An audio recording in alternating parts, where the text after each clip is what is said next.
छत्रपति संभाजी महाराज एक ऐसे महावीर महानायक थे जिन्होंने प्राणों का त्याग कर दिया था, लेकिन अपना धर्म नहीं छोड़ा था। छत्रपति शिवाजी महाराज जी के पुत्र छत्रपति संभाजी महाराज की वीर गाथा और उनके बलिदान के बारे में आप सुनेंगे तो आपके भी रोंगटे खड़े हो जाएंगे।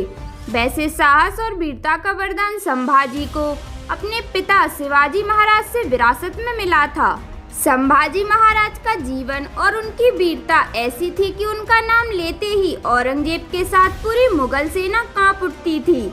इतिहास के पन्नों को पलटे तो मालूम होता है कि संभाजी के घोड़े की टाप सुनते ही मुगल सैनिकों के हाथों से अस्त्र शस्त्र छूटने लगते थे।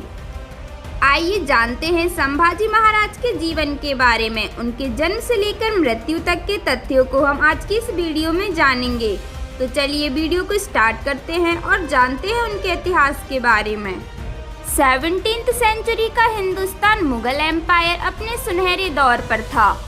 काबुल से बंगाल तक और कश्मीर से कृष्णा के तट तक फैला हुआ विशाल साम्राज्य कला संपदा और आर्थिक विकास के साथ प्रभावशाली प्रशासन सल्तनत की नींव को मजबूती से संभाले हुए था। और पश्चिम भारत में छोटी छोटी टुकड़ियों में लड़ने वाली मराठा टुकड़ियां अब एकजुट होने लगी थी और यहीं से शुरू होती है मराठा साम्राज्य की गाथा। संभाजी राजे भोसले का जन्म 14 मई 1657 को हुआ था। उनकी माता सईबाई बचपन में ही गुजर गई थी और उनकी जो सौतेली माता थी वो संभाजी महाराज को पसंद नहीं करती थी। दरअसल संभाजी महाराज की सौतेली माँ सोहराबाई अपने बेटे राजा राम को छत्रपति बनाना चाहती थी और उसके लिए संभाजी महाराज को रास्ते से हटाना जरूरी था। संभाजी महाराज का पालन पोषण उनकी दादी जीजाबाई के द्वारा हुआ था। जब 3 अप्रैल 1680 को शिवाजी की मृत्यु हुई तब मराठा राज्य के सभी बड़े मंत्री रानी सोहराबाई के साथ मिल गए और संभाजी को बंदी बनाने का आदेश दे दिया। इस साजिश की खबर संभाजी महाराज को वक्त रहते मिल गई थी और उन्होंने 20,000 की फौज के साथ रायगढ़ के किले पर चढ़ाई कर दी थी और रानी सोहराबाई और उनके पुत्र राजा राम को बंदी बना लिया था। 16 जनवरी 1681 को मराठा साम्राज्य के नए छत्रपति बने संभाजी राजे भोसले।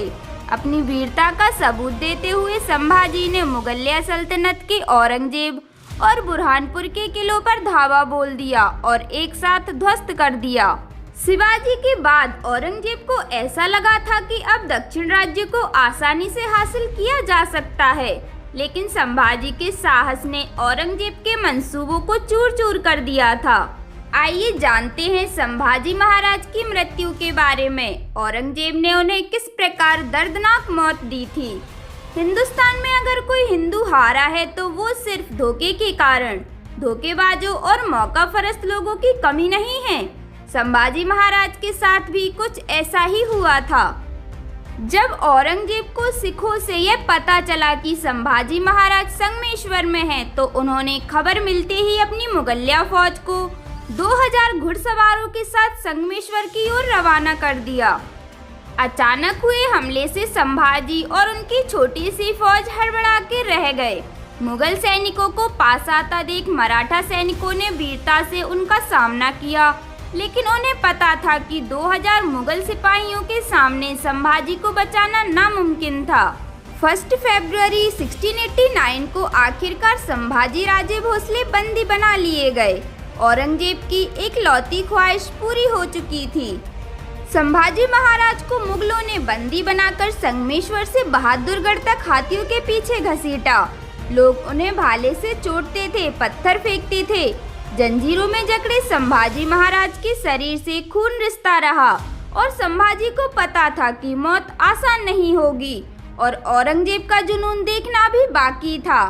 औरंगजेब ने एक फरमान जारी किया कि संभाजी महाराज को खत्म करने से पहले उन्हें इतनी तकलीफ दी जाए कि इंसान के बर्दाश्त करने से बाहर हो। जब औरंगजेब ने उनकी आंखें देखी तो उनमें सूर्य के जैसा ताप था, एकदम निडर थीं।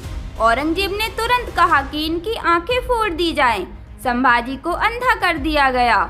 ऐसा दुर्व्यवहार किया था औरंगजेब ने जैसा इतिहास के पन्नों में किसी राजा ने दूसरे राजा के साथ नहीं किया था। औरंगजेब ने जान छोड़ने के बदले संभाजी महाराज के सामने कुछ शर्तें रखी थी। आइए जानते हैं उन शर्तों के बारे में। पहली, संभाजी अपने सारे किले मुगल सल्तनत के हवाले कर दें। दूसरी, अपने खुफिया खजाने का पता दें। तीसरी, उन मुगल अफसरों का नाम बता दें जो सल्तनत के खिलाफ काम करते हैं। और चौथी, इस्लाम को कबूल कर लें। लेकिन संभाजी महाराज नहीं झुके। उन्हें लगातार 3 सप्ताह तक यूं ही तड़पाया गया। सोचिए, किसी की जीभ काट दी गई हो और आंखें फोड़ दी गई हो, फिर भी उसे जिंदा रखकर रोज प्रताड़ित किया जाए तो कैसा लगेगा। उनके नाखून तक उखाड़ लिए गए थे।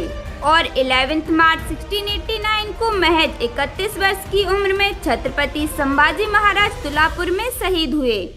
कहा जाता है कि अपने शुरुआती दिनों में संभाजी उतने लोकप्रिय राजा नहीं थे, लेकिन हिंदुत्व और राज्य के लिए उन्होंने जो सहा उससे उन्हें ना चाहने वाले भी पूजने लगे।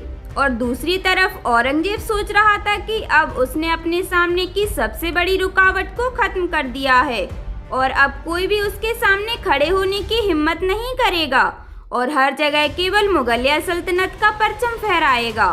औरंगजेब मराठों को यह दिखाना चाहता था कि देखो कैसे मैंने तुम्हारे राजा को कैद किया, फिर उसे इतनी बुरी मौत दी और तुम सब मराठा कुछ नहीं कर पाए। दोबारा कभी किसी मुगल से पंगा लेने की सोच भी मत लेना। और वहीं दूसरी तरफ संभाजी की मृत्यु से हिंदुस्तान के इतिहास में एक नया मोड़ आया। उनके बलिदान से मराठा गौरव को एक नई चेतना मिली, जिसके ऊपर एक महान मराठा साम्राज्य की नींव रखी गई। संभाजी महाराज अपने जीते जी जो नहीं कर पाए वो उनकी मृत्यु से हो गया। उनके शहीद होने के बाद न केवल दक्षिण भारत बल्कि उत्तर भारत में भी मुगल सल्तनत की कब्र खोद दी गई। औरंगजेब का पूरे भारत पर कब्जा करने का सपना बनकर ही रह गया, मगर शिवाजी और उनके पुत्र संभाजी के स्वराज का सपना पूरा हो गया। इसलिए कहते हैं बुराई अच्छाई पर हावी जरूर हो सकती है, लेकिन अंत में जीत अच्छाई की ही होती है।